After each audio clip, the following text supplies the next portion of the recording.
Continuamos en Notimundo Estelar. Información inmediata. El gobierno asegura que en 2 años de gestión la economía muestra señales de orden y recuperación, pero esta mejoría se refleja en el día a día de los ecuatorianos.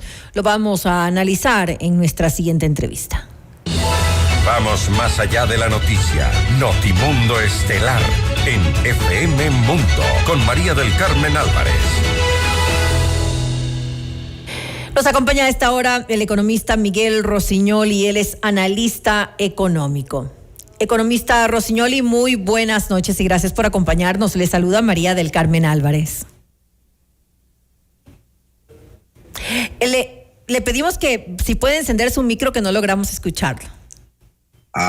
Ahora sí. Ahí se escucha así. Bueno, ahí muchísimas gracias. Qué novatada, ¿no? Tranquilo, así pasa, así le pasa a muchos. Que nos escuchan y que nos aguantan estas novatadas. Gracias, Miguel, por estar aquí nuevamente junto a nosotros.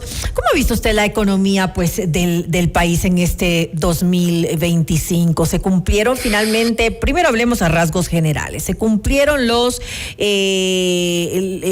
las proyecciones que se habían previsto, las proyecciones iniciales de crecimiento? ¿Cómo estamos con eso? Bueno, en efecto se superaron las proyecciones de crecimiento. Se estimaba que iba a haber alrededor de un 2.2% de crecimiento. Hubo varias proyecciones que se habían hecho. Creo que iban desde, más o menos, llegaba desde el 1.5 hasta el 3.8%. El 2.2 era el proyecto oficial y se superó el 2.2 llegando al 4.4. El problema no está en que se llegó o no se llegó, sino que se llegó en un acumulado que estuvo lleno de vicisitudes políticas, económicas y inestabilidad en el segundo cuarto parte del año, que es lo que un poquito estancó la economía hacia la distribución correcta. Es bueno, eso al final del día es un buen saldo. De hecho, lo estamos comenzando a sentir. Pero es porque lo estamos sintiendo porque ya estamos regulados o regulándonos hacia el futuro. A inicios del año veníamos arrastrando una recesión económica. Así es, estábamos del 2024. En el -0.02. El último, y hablo del último trimestre, el último cuarto del año. ¿Y no es esto solamente un rebote de eso del 2024? En ese sentido somos el país de los rebotes. Y lamentablemente lo hemos sido desde la pandemia para acá. No estuvimos preparados para una condición como la pandemia y eso ha generado un hiperendeudamiento basado en la necesidad. Y ahí es cuando comienza a destacar, a ciertas acciones que el gobierno muy gratamente recibo yo como economista este año, desde que comienza con el nuevo presupuesto general del Estado hacia el futuro, con acciones positivas que me están diciendo, ok, nos estamos sincerando y estamos franqueando la economía y eso es muy bueno y positivo. Así que vamos a seguir revisándolo, ¿no? En lo que va a ir en el futuro. Pero todavía contamos con una alta tasa de desempleo o de empleo informal, digamos, no hay el empleo formal que se requeriría en nuestro país, que es una problemática bastante grave. Hasta ahora no lo vemos, por eso yo inicialmente cuando hablaba sobre el crecimiento económico del país me refería a la parte macroeconómica, pero ¿qué pasa con el día a día de los ecuatorianos, con eso, con generación de empleo, con más plazas para los ecuatorianos que están buscando tener un ingreso fijo con todos los temas de ley que se requieren, un empleo adecuado? Es muy subjetivo lo de empleo adecuado. ¿Por qué es subjetivo? Estamos hablando porque si vamos a hablar en términos legales, el empleo adecuado es justamente aquella persona que está afiliada y que goza de los beneficios de un empleado. ¿Ok? Entonces, eso es un empleo adecuado desde el punto de vista técnico. Ahora, si yo voy a tener que trabajar en lo que me toca, no es tan adecuado desde lo social, que es lo que ha venido pasando durante años anteriores. Que es el problema que tenemos aquí en Ecuador. Y eso tiene un impacto de la sostenibilidad y la sustentabilidad de la economía en cuanto a la producción general del empresariado del sector privado. Ahora, para que exista trabajo, primero necesita haber inversión. De acuerdo. Una vez que hay inversión, hay producción. Cuando hay procesos de producción se requiere personas. Se contrata personas, se le paga salarios y ese salario llega al flujo de mercado y comienza a alimentar el comercio, que es el 73% de lo que mueve la economía del Ecuador. Entonces, para poder llegar a la economía doméstica, al hombre de pie, necesitamos proyectos de inversión. Ahora, esos proyectos de inversión no pueden ser canalizados indudablemente por el Estado, porque ya sabemos lo que pasa. Ya no existe un solo país en el mundo en el que haya un caso de éxito realmente donde el Estado haya sido el precursor de la sostenibilidad económica en la masa de consumo, y como tal tiene que haber alineados en este proceso, en este proyecto, inversionistas privados, nacionales y extranjeros, que comienzan a invertir y comienzan a poner en el desarrollo al mercado y al sector productivo privado. Y eso lo comenzamos a ver yo creo que a partir de este año. Ya lo vimos antes, en el año 2018, cuando teníamos una de las más altas tasas de emprendimiento regulado. Para el 2020 se disparó en el regulado y el irregular, pero nos seguíamos sosteniendo con un mercado irregular que superaba el 57%. Entonces, cuando yo digo irregular, significa que no está mapeado por el radar del sistema bancario, por el radar del sistema de tributario. Ahora, en el 2021 comienza a expandirse un flujo falso de mercado impulsado por una agenda, tengo que decirlo, una agenda narcodelictiva, una narcoeconomía que viene sosteniendo al Ecuador por más de una década, porque justamente esa es la economía de flujo de efectivo que no se mapea. Y cuando se comienza a presionar, comienzan a replegarse esas inversiones no mapeadas, que no pueden ser lavadas, que no pueden ser bancarizadas. Y esto sumado a un mercado cultural que no quiere privatizarse de manera correcta, que no quiere entrar en el sistema, que no quiere ser detectado, siendo honestos, porque el 80% de los inversionistas del Ecuador que son emprendedores son gente honesta, trabajadora y de impulso y de mucho empuje, lamentablemente se frenan por prácticas culturales que son las que hay que cambiar. El gobierno de alguna manera ha estado trabajando en justamente cambiar y canalizar esto acá, pero lo está haciendo con unas alianzas que, si bien es cierto, poco comunicativas, existen y están disponibles para el sector y disponibles para el mercado. El gobierno está haciendo lo correcto, está haciendo los pagos que tiene que hacer a las agencias internacionales que nos dieron créditos en años anteriores, que obviamente para bajar el riesgo país. Que obviamente eso es necesario, es importante que baje el riesgo país, porque de alguna manera eso también influye en la percepción externa hacia el Ecuador y poder pues venir a traer esas inversiones a nuestro país. No de alguna manera, sabe que es un impacto directo, y le decía a alguien, es medicina directo a la vena. Pero también está el tema de la seguridad jurídica. Es que justamente a eso voy. Bajar el riesgo país, ¿ok? Es justamente ser capaces de poder vendernos al mundo y presentarnos al mundo como personas honestas, honradas, que somos responsables y transparentes en nuestras operaciones. No tiene nada que ver con la seguridad física, no tiene nada que ver con otra cosa. De acuerdo. ¿Okay? Simplemente pagamos nuestras deudas y lo hacemos bien. Y somos correctos y somos claros y transparentes en nuestra economía y en nuestra caja fiscal. Y eso es lo que ha venido mejorando progresivamente. Y esto comienza a impulsar al Ecuador hasta firmar acuerdos como el que se firma ahora con Emiratos Árabes, que lo hacemos sin una cámara ¿sabes qué? Para poder litigar conflictos internacionales. No tenemos en la Constitución aprobado un elemento, un instrumento que nos permita o que le permita al inversionista extranjero comenzar a debatir sobre inconsistencias en sus pagos o su gestión, y aún así están llegando, pero justamente porque hay ordenamiento, hay transferencia de la responsabilidad, hay transparencia en la gestión completa, y eso es correcto. Ahora, hay apertura comercial. Tenemos que vernos en cambio ahora del otro lado, ¿no? Eso va a tomar un tiempo hasta que vaya cayendo de manera progresiva hacia la economía de mercado, que es el consumidor local, que es el chofer, que es el taxista, que es el gafitero, que es todo el mundo en el país. Y somos los que realmente estamos pensando en qué va a pasar hacia el futuro. Pero tiene que decantar progresivamente en un periodo de 6 a 18 meses. ¿Cómo se ve el 2026? ¿Va a ser necesario realizar algún ajuste fiscal para el gobierno? El gobierno tiene que mantener el ajuste fiscal que ha venido manteniendo, es decir, seguir cobrando, seguir haciendo su gestión en el SRI, manteniendo el flujo de caja hacia el sector administrativo burocrático, tratar de minimizar el gasto administrativo para seguir bajando los costos, tratando de fusionar ministerios, secretarías y demás instituciones que son las que al final del día terminan costando. Hace poco estaba viendo un estudio que decía que el 23% del sector público está traslapado en gestión administrativa, es decir, que hay un gasto inútil del 23% en el presupuesto de sueldos, salarios y personales, y esto súmele todas las necesidades físicas que se tienen que requerir justamente para operar esas instituciones.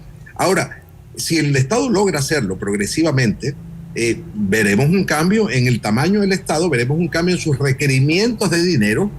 Mientras tanto, seguimos manteniendo una caja fiscal transparente, riesgo país bajo, inversiones progresivas, y para mediados del 2026 deberíamos de tener resultados positivos. Es que se debe entender esto acá. Por cada $1,000,000, más o menos, ¿no? Difieren los estudios, pero por cada $1,000,000 que ingresa de inversión al Ecuador, se generan entre 8 y 20 puestos de trabajo. Por cada $1,000,000 que se invierten directamente en distintos sectores productivos, se generan de 8 a 20 puestos de trabajo. Y esto quiere decir que la inversión público-privada, la inversión que venga de agentes internacionales, estas alianzas, una alianza tan fuerte como la que se firmó con Emiratos Árabes, que nos va a servir hasta como un garante para préstamos de otro tipo ante el FMI, ante el Banco Mundial, con tasas inferiores totalmente, veríamos entonces el rebote en el Ecuador de forma positiva, que para el mes de julio deberíamos de tener tasas de interés para el préstamo del transportista, que en vez de estar al 14% deberían estar al 9%.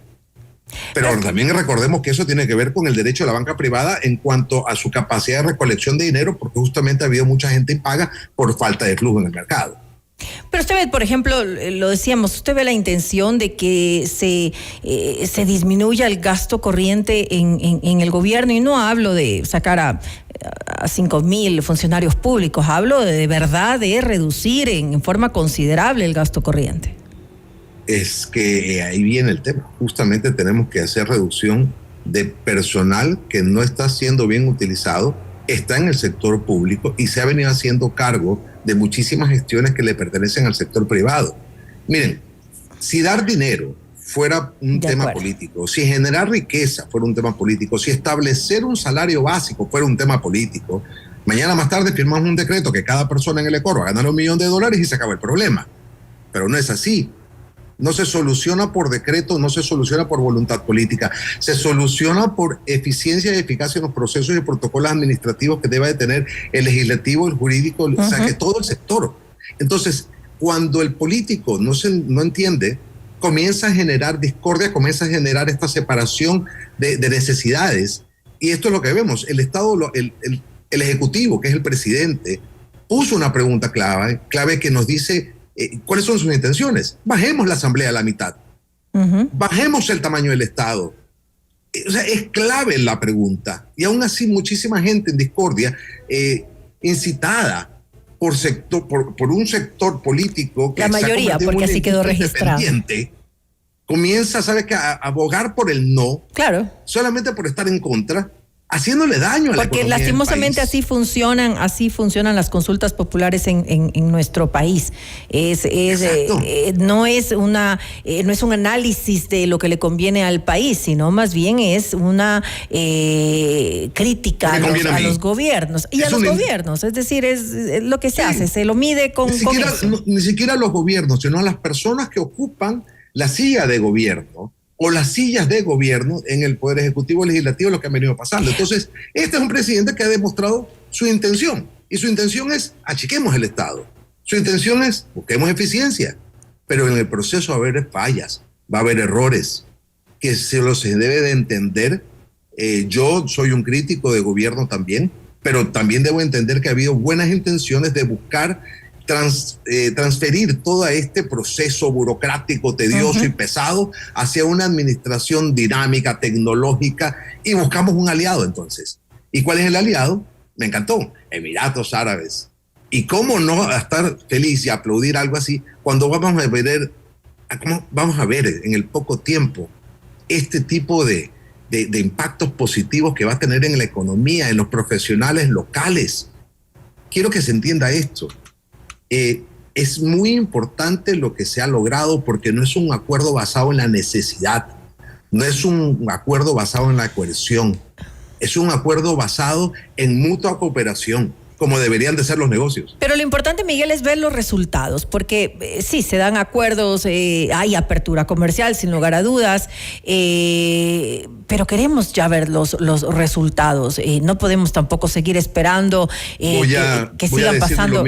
Esa pregunta viene mucho de muchísima gente de la oposición, de gobiernos que buscan justamente liberar a las masas sociales, ¿ok? Y le voy a explicar por qué. Porque esa es una pregunta que mide resultados, ¿ok? Mientras los críticos miden intenciones.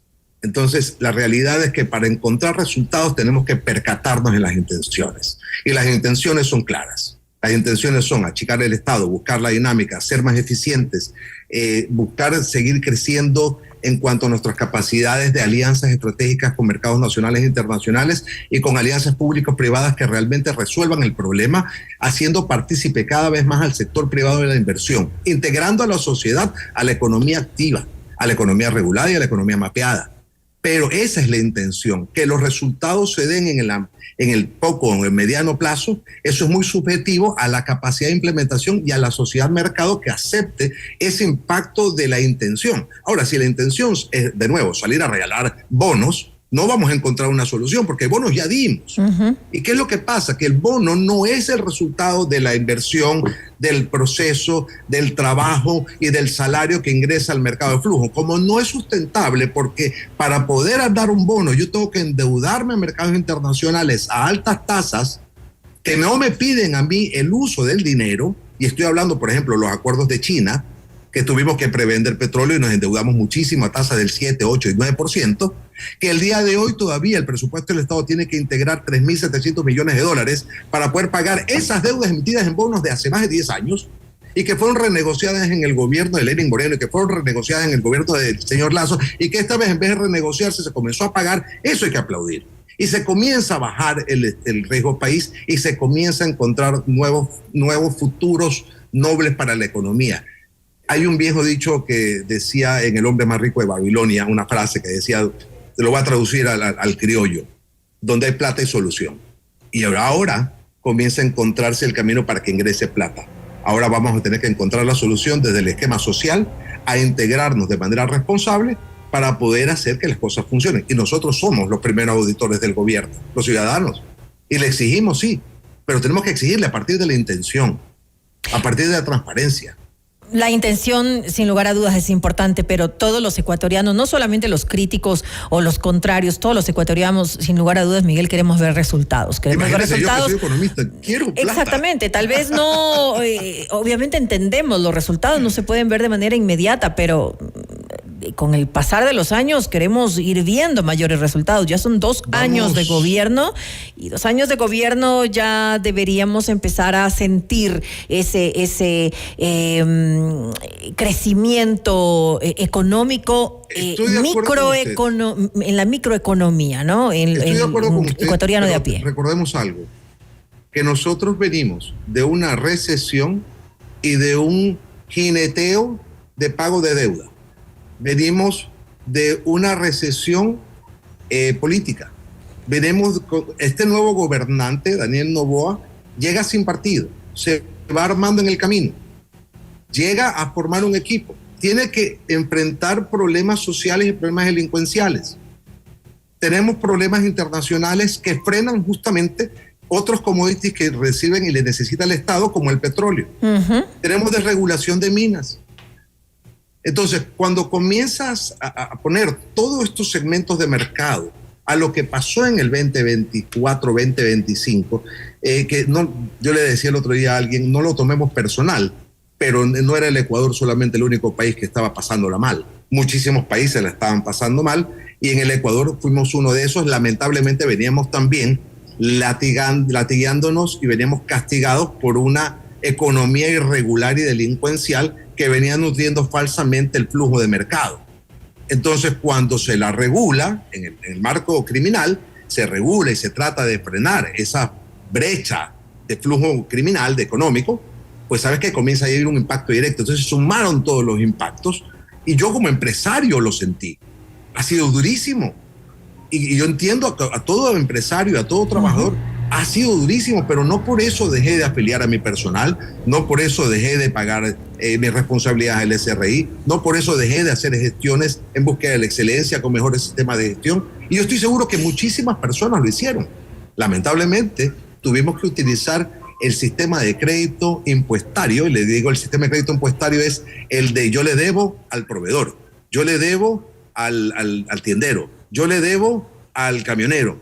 Entonces comenzamos en una economía de recesión donde había un incremento de deuda y la deuda que estaba en la macroeconomía llegó finalmente a la microeconomía. Ahora, si se regula la macroeconomía, en 6 u 8 meses lograremos recién comenzar a llegar a la microeconomía y que decante progresivamente de manera sostenible y ya no como lo venimos haciendo, creando falsas economías de mercados, creando un presupuesto emergente, creando gastos por debajo de la mesa, metiéndole más bonos a la gente porque no podemos hacer la reactivación del sector privado.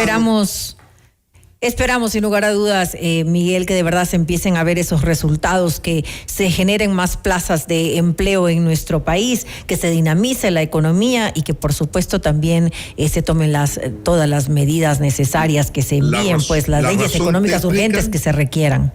La razón técnica dice eso. La razón técnica dice que vamos para allá. Ahora hay que ver qué se puede lograr en el marco social y político, que va a ser una pelea completamente distinta del gobierno para poder llevar esto a la tasa de éxito que tanto esperamos cada ecuatoriano. Pero hay que ponerle confianza porque recién yo creo que vamos a ver el segundo capítulo de un gobierno y que va a tener resultados exitosos. Y eso es lo que hay que empujar porque hay evidencias de la intención exitosa. Y si le va bien al gobierno, nos va bien a todos los ecuatorianos, sin lugar a dudas. Gracias nuevamente al economista Miguel Rosignoli. Él es analista económico, por habernos acompañado en este espacio informativo. Muchas gracias. Usted está escuchando Notimundo.